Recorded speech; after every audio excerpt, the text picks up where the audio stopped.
Неужели тут все-таки действительно никого нет? И вроде бы даже не было? А, что это было? Мне послышалось. А, черт! Спрятаться и послушать.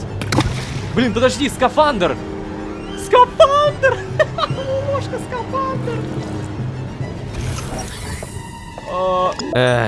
И вот мы осознали, куда бы нам ни отправиться, где бы нам ни появиться, раз уж произошел конец света, в нашем союзе только одиночество. Одиночество длиной в целую мультивселенную. Просто представьте, вы боретесь за жизнь, в которой единственные, кого также можно назвать живыми, пытаются найти и убить вас. Это я даже не говорю про скафандр. Да, костюм вроде как спасает, но при этом медленно высасывает последние силы и уничтожает носителя. Предыдущая серия, напомню, закончилась на попытке использовать искру, найти безопасное место во вселенной, но попытка не увенчалась успехом, Лолошка более не может использовать перемещение, и тут бам, продолжение следует. Короче, либо мы тратим последние силы и у нас таки получается вернуться в убежище, либо я... честно говоря, не знаю. Надежды не то что много, но, как говорится, надежда умирает последней. Всем привет, дорогие друзья, я Лолошка. Добро пожаловать в точку невозврата. Поехали!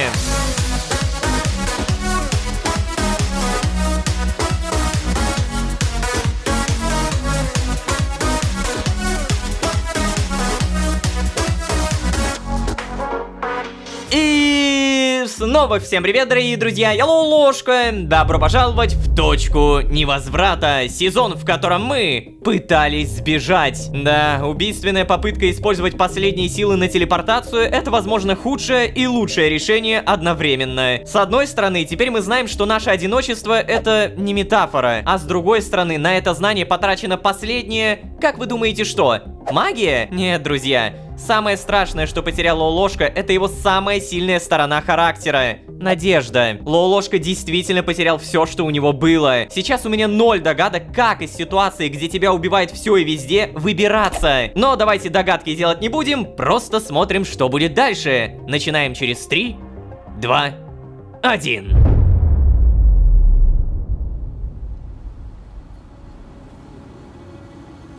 О, бедный. Эх, Лолошка, Лолошка. Да. Ну давай, встаем. Джон? Ну а кто же еще, если не я? Чего ты нюни-то распустил, а? Давай поднимайся уже. Ты не замерз, что ли? Отстань, Джон, какой в этом смысл? Я не могу отсюда выбраться, не могу. Я пытался, ты же сам знаешь. У меня ничего не получается. Ничего себе. Ну, если не получается, то да, тогда это все меняет, Лолошка. В таком случае действительно лучше сидеть и ничего не делать. Только смиренно ожидать собственную кончину. Возможно, Междумирка все-таки ошиблась и просто перепутала нас с тобой, а? Хотя спутать мое прекрасное лицо с твоим все-таки сложновато. Джон, ну ты серьезно, чего ты хочешь? Ты поглумиться сюда пришел? Ответь! О, Лолошка, я просто хочу, чтобы ты перестал наконец ныть и взял себя в руки. Вместо того, чтобы выбраться из этого кайнозойского оледенения, ты делаешь сознательный выбор сидеть тут и мотать сопли на кулак. И зачем тогда, скажи мне, ты все это время вообще пытался выжить, а? Зачем обустраивал тот бункер, находил новое убежище? Зачем пытался разобраться, что происходит в Архее, если в итоге ты решил просто сдаться? Давай, вставай. Я ничего не решал, Джон. Моя искра не работает. Не работает. Я буквально ничего не могу сделать, Джон. То-то.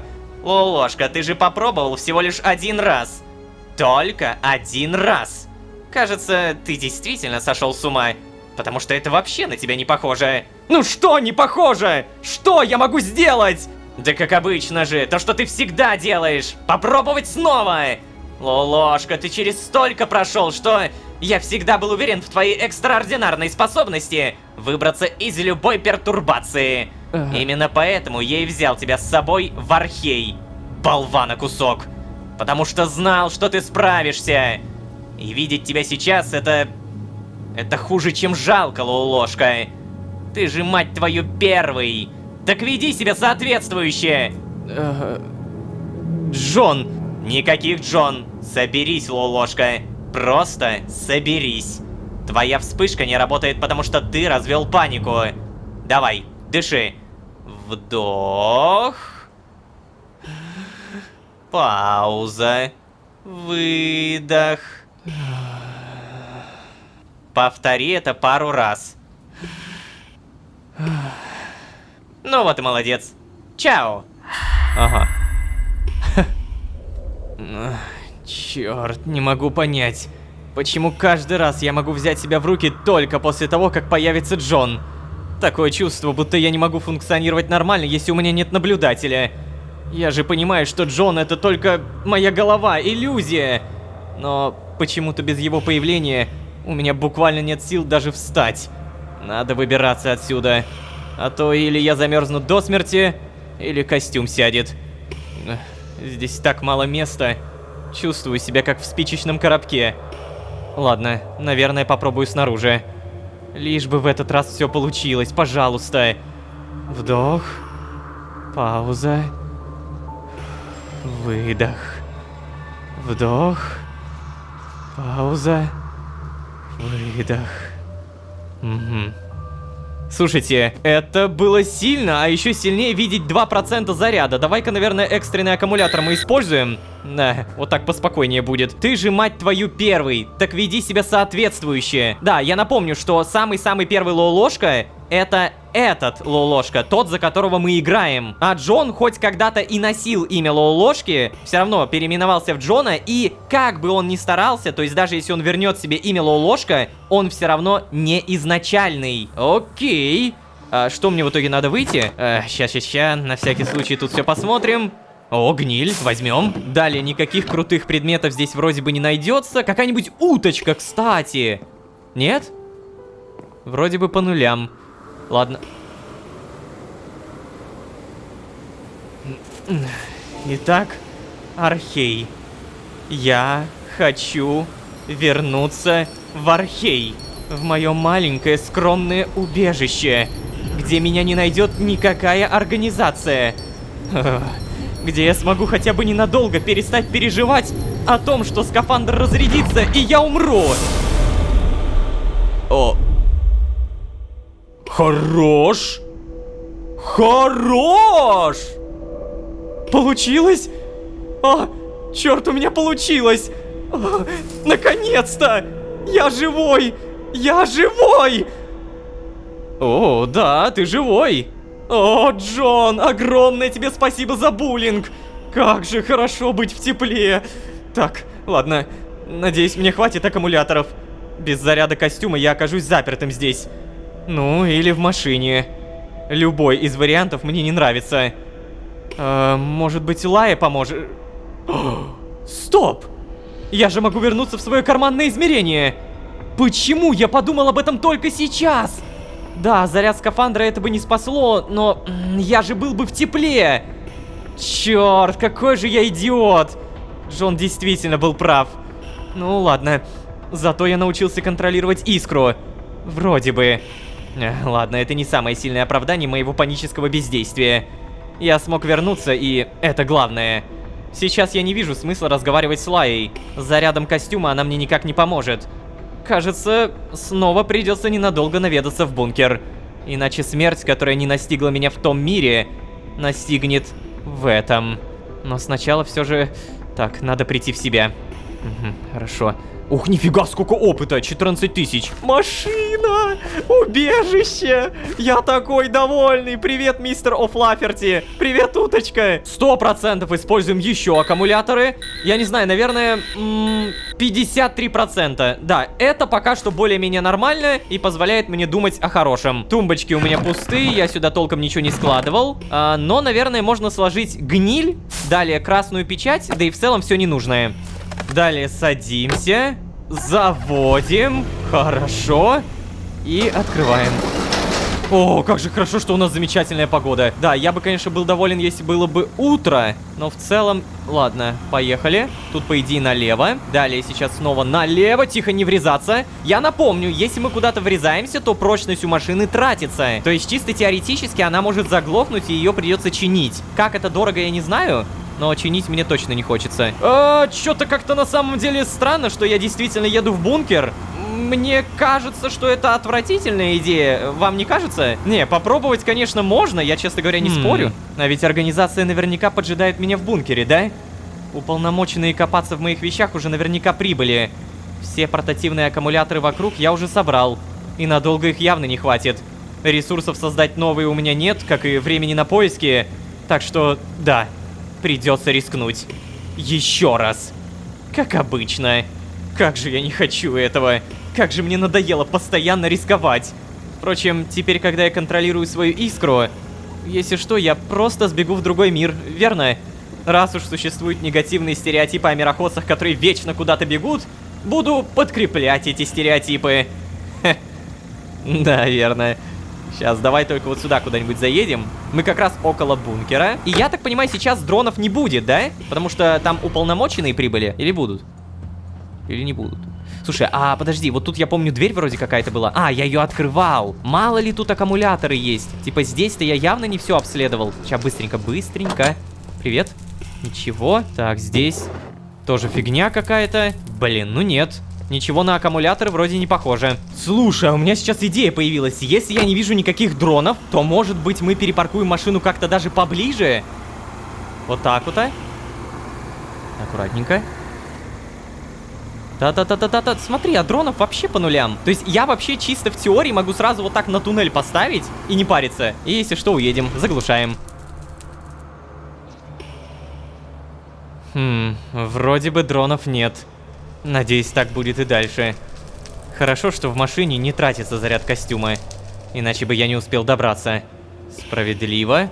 Так, ну ладно, в целом я больше не буду трогать машину. Наверное, это прям погнали? Не понимаю, дронов ведь действительно нет. Неужели мои предположения подтверждаются?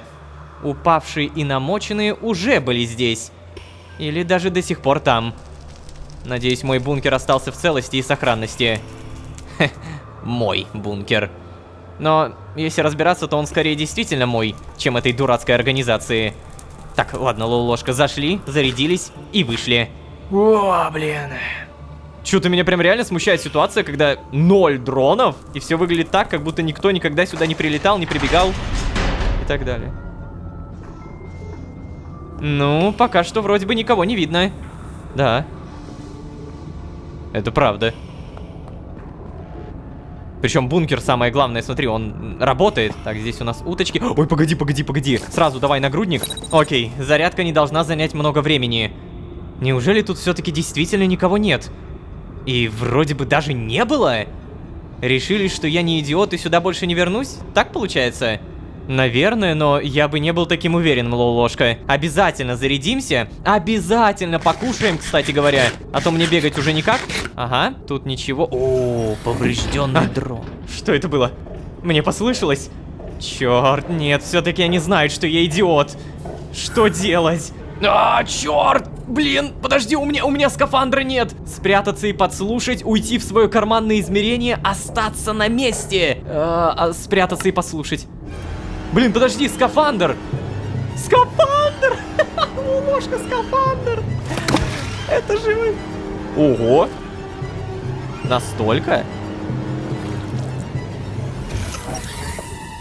Етить. Знаете ли, большое упущение, что вы потратили столько сил на поиски этого примитивного бункера. Да, ну да, примитивного.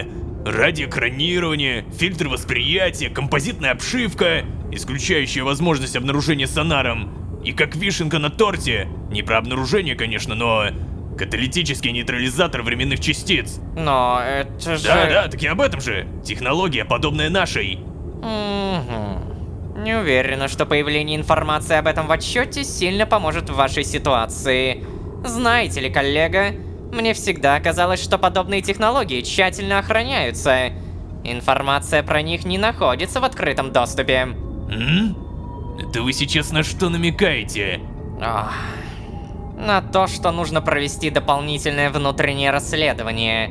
Я удивлена, что вы не начали его до сих пор. Ну, так эти возмущения-то, наверное, не мне направляете, а уполномоченным в службе безопасности? Нам не стоит отходить от процедуры. У нас сейчас другая задача. Попрошу. Вашей задачей было выследить одного выжившего. Вместо этого вы потеряли его. А теперь потеряли и второго, который оказался на месте первого. При всем уважении, вы не в том положении, чтобы так со мной разговаривать. Вы правы, Аса. Я просто срываю свою фрустрацию на вас, но... Черт! Мне ужасно надоело, что крайним все время выставляют нас, тех, кто работает в поле. Ваши клерки в очередной раз что-то там напутали с данными, зарылись в своих глупых бумажках, и внезапно оказывается, что моя команда все это время гонялась не за эльфом, а за человеком. Причем ни происхождение эльфа, ни происхождение человека все еще не установлены. Аса, ну вот скажите мне, пожалуйста, почему отсутствие информации в отделе учета — это моя вина? Отдел учета уже получил свои выговоры. Не сомневайтесь в этом. Организация не требует от вас ничего выходящего за рамки ваших обязанностей. Если вы не справляетесь, может быть, вам пришло время найти замену? Все-таки вы являетесь главой отдела по исполнению решений уже... сколько? Эта шутка никогда не устареет, Аса. Давайте заканчивать здесь. Я сделаю все, что смогу, чтобы отчет выглядел в вашу пользу. Но не могу ничего обещать. О, спасибо, Аса. Ай, что могу сказать? Органолептический метод ничего не выявил. Обратимся к местной технологии. Хорошо.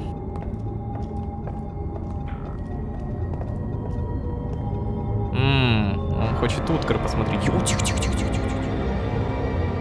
Так, а ну-ка, не надо в воду смотреть. Куда? Эй, дружище, не надо!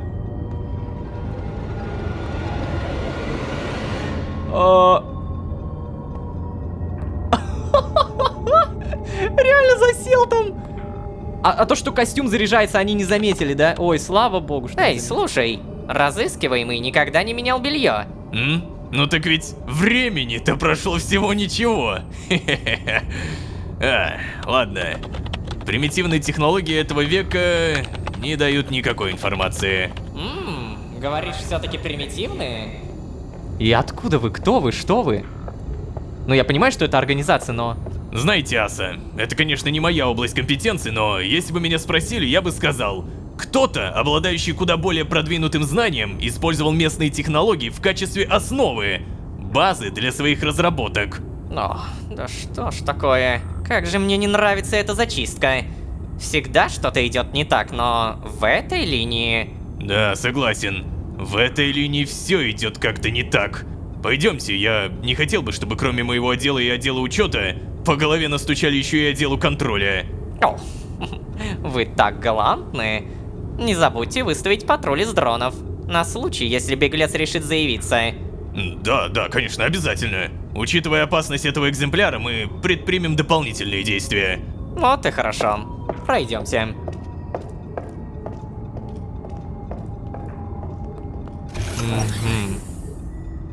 Обалдеть. О, черт, меня чуть не поймали. Наверх, быстрее. Это было очень опасно. Ох. Но мне повезло, что... Нет, ладно, мне не повезло. Пока я не выбрался отсюда, я не могу говорить об удаче.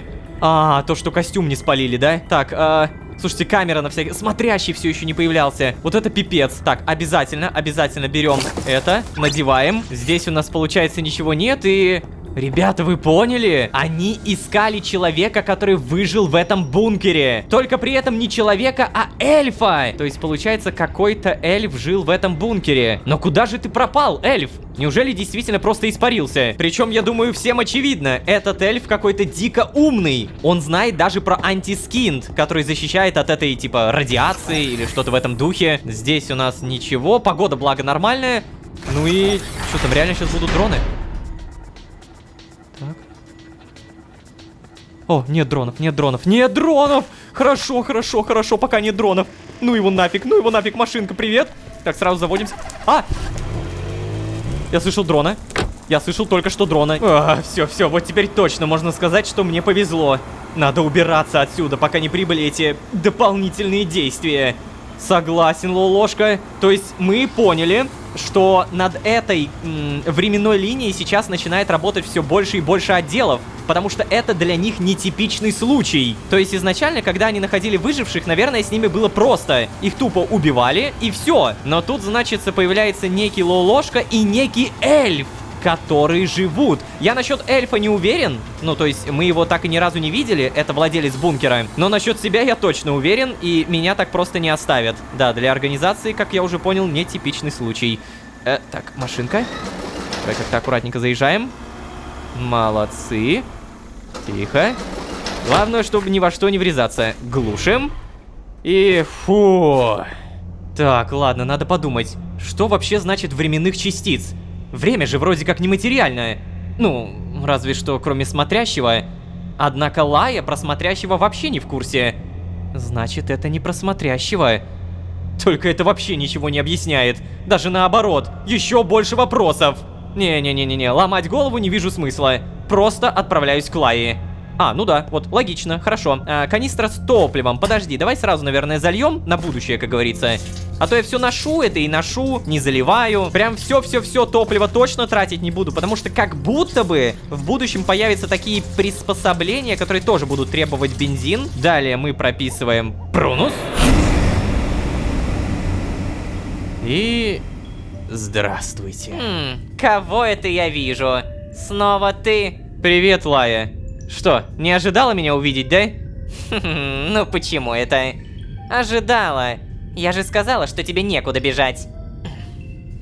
Убедился? Давай без этого, прошу тебя. Слушай, Лая, я правда постоянно сталкиваюсь с ненавистью к мироходцам. Мы можем дискутировать на эту тему часами, но я пришел сейчас не за этим. Мы можем поговорить нормально, пожалуйста. Прежде чем ты что-то скажешь, я вернулся в бункер, чтобы Что ты сейчас... Лолошка, зачем ты просишь моих советов, если совершенно не слушаешь их? Что я тебе сказала насчет бункера, а? Лая, не перебивай меня. У меня конечно. кончился заряд у костюма, и не было другого выбора. Ну ладно, по крайней мере ты не попался организации. Ты же не попался? Вот, и я как раз об этом и хотел поговорить. Ну-ка, Да, нет, что подожди, это? не перебивай. Прошу, дай мне хоть раз нормально закончить. Давай. Спасибо. В бункере было 2 человека. Я спрятался, они не заметили меня. Двое? Кто? Ребенок с таким очень низким голосом. Я уже встречал его. И женщина в костюме, похожа на обычного клерка. Понятно. Скорее всего, прямо перед твоим появлением был полноценный обыск. Те, кого ты видел, те самые уполномоченные. Только при них мог производиться обыск бункера. Наверняка они прислали Асу, по-любому. Да, была Аса. Женщину именно так и звали. Конечно. Ее ненавидят все, Лолошка. Как штурмовики, так и сиделки. Что? Кто еще раз? Точно. Давай так, в организации есть 2 вида должностей. Те, кто работает с документацией, сидящие в Синклите, их неофициально называют сиделками. И те, кто работает непосредственно в линиях, разбирается с последствиями. Таких неофициально называют штурмовиками. Эта терминология запрещена, потому что у нее много негативных оттенков, но ею пользуются все. Слишком уж удобно и слишком прилипшее. Неважно, кто ты, штурмовик, сиделка или кто-то посередине. Никто не любит Асу с ее слащавым голоском, глупыми прическами и зорким глазом. Она написала доносов на сотрудников больше, чем все остальные сотрудники вместе взятые. Ну слушай, не знаю, мне показалось, что ребенок с ней разговаривал очень даже приветливо. Ну так потому что она ни разу не написала ни одного доноса на него. Да и вообще относится к нему не совсем как к коллеге. Как к сыну, да? Ты совсем ничего не понимаешь, да? Так, слушай, Лая, давай не об этом. Я вообще-то, знаешь ли, смог послушать их разговор. Это то, о чем я как раз бы и хотел поговорить. Ну ладно. Что? Они упомянули про то, что в бункере установлены фильтры временных частиц. Это как? Что это? Ты же ходил в другой мир, да? Вижу, что ходил. Ну да, и что? Что? Что ты там увидел? Все то же самое, что и здесь. Ну, и какие выводы ты сделал? Что конец света наступил во всей мультивселенной. О, бинго! А теперь попробуй сопоставить увиденное с подслушанным. Да, черт, Лая, я, честно говоря, не совсем понимаю, как это можно связать. Ну хорошо, раз уж ты узнал факты сам, я подскажу, как объединить все в общую картину. Конец света — это общий термин, который используется между всеми мирами. Армагеддон, Рагнарёк, Судный день, называй как хочешь. Но то, что случилось в этой линии, это конец не света, а времени для всего живого. Что? Ну я же говорю понятно. Что непонятного в моих словах? Да все, Лая, все! Что значит конец времени? Ну, как время может кончиться, если оно продолжает идти? День сменяет ночь, погодные явления тоже меняются. Мы с тобой в конце стоим и даже разговариваем. Я не застыл, и ты не застыла, как статуя. О, Лолошка, у тебя очень поверхностные представления. Ну, может быть. Но я все равно именно поэтому и прошу тебя объяснить еще раз, подробнее. Да нечего тут рассказывать подробнее. Просто не суйся в это, если хочешь выжить, прошу тебя. Да ну как же не соваться? Лая, я хочу понять ситуацию. От этого зависит мое выживание, я уже говорил тебе об этом. Почему ты не можешь просто рассказать мне? Почему я каждый раз должен щипцами вытаскивать из тебя информацию? Не то чтобы я верил в возможность адекватного диалога с организацией, но у меня есть ощущение, что спроси я их, они хотя бы нормально мне все объяснили, в отличие от тебя. Что ты сейчас что? говоришь? Что не так? Может быть, мне просто взять и пойти поговорить с ними, а? Лолошка, скажи, ты сейчас издеваешься надо мной? Да нет же! Я хочу разобраться и выжить! То-то и всего! Запомни раз и навсегда, если ты хочешь выжить, то никогда, слышишь? Никогда не суйся в организацию! Они уничтожат тебя, не оставив ничего! Ничего, кроме воспоминаний, если есть кому вспоминать. Это будет самый гуманный для тебя исход. Лая, не надо. Пойми, в своей жизни я встречался со многими опасностями. Я справился бы и тут, Да и... нет же, хватит! Ты не понимаешь, о чем говоришь. Все это время ты не понимаешь. Если хочешь выжить, мироходец, тебе придется научиться нести ответственность. Как за слова, так и за действия. И некоторые действия невозможно загладить. Да, хорошо, Лая, я... Малус! Не хотел тебя обидеть. Блин, слушайте, а может быть, ну, ей прям, ну, реально надо поверить? Она, конечно, может быть и ощущается какой-то такой козой, которая не хочет рассказывать, но как будто она на полном серьезе, более чем искренне, не хочет, чтобы я туда даже сувался. Ты не понимаешь, о чем говоришь. Никогда не суйся в организацию. Они уничтожат тебя, не оставив ничего. Блин. Учитывая, что у нее в такие моменты даже слезы на глазах появляются, у меня почему-то ощущение, что она, ну, самого искреннего выживания мне желает. Ну, правда. Тут, знаете, такие две стороны одной медали. С одной стороны, ну, правда, хочется знать, но с другой стороны, она понимает, что эти знания приведут меня только к одному исходу. Ну, смерти. С другой стороны, она не знает, кто такой смотрящий. Она удивляется тому, что я Лолошка. То есть, какую-то часть информации ведь она тоже не знает. Либо, наоборот, знает что-то такое, информация, которую, если она мне не расскажет, только спасет меня. Короче, серия, вот давайте я подытожу. Серия 10 из 10. Такая крутая информация, это вау. Я, как Рома, хочу верить Лае. Я, как Лолошка, хочу понять, что же все-таки за организация такая. Давай-ка без лишних слов прописываем Малус. Отлично. И смотрящий. Да что ж такое-то, а? Ну это уже сюр какой-то, ну смотрящий, у меня фотоаппарат уже 4 серии подряд. Я умоляю тебя, появись. Друзья, я очень надеюсь, что вам нравится, как развивается сейчас сезон. Я очень надеюсь, что вы поддержите меня и команду своим лайком и подпиской. Ребят, вот правда, в условиях замедления Ютуба, тотального замедления, очень тяжело работается, потому что, ну, все то, что нас окружает сейчас на Ютубе, правда, немного удручает. Нет такого человека, который радовался бы происходящему. Ну, если он не псих, конечно. Единственное, что поддерживает нас в рамках роста, это ваша поддержка. Поэтому прошу вас, не забывайте. Это иногда всего лишь один клик. Пожалуйста. Не буду долго об этом говорить, но все-таки, если вы здесь впервые, то можете еще и позвать друзей. А с вами были Лол-Ложка, владелец бункера, который эльф, непонятный мужиковатый ребенок, Аса, девушка, женщина или как ее там, Лая, которая всячески пытается уговорить меня не лезть в эту организацию, ну и, собственно, сама организация. Всем удачи, всем пока! Пока-пока-пока-пока!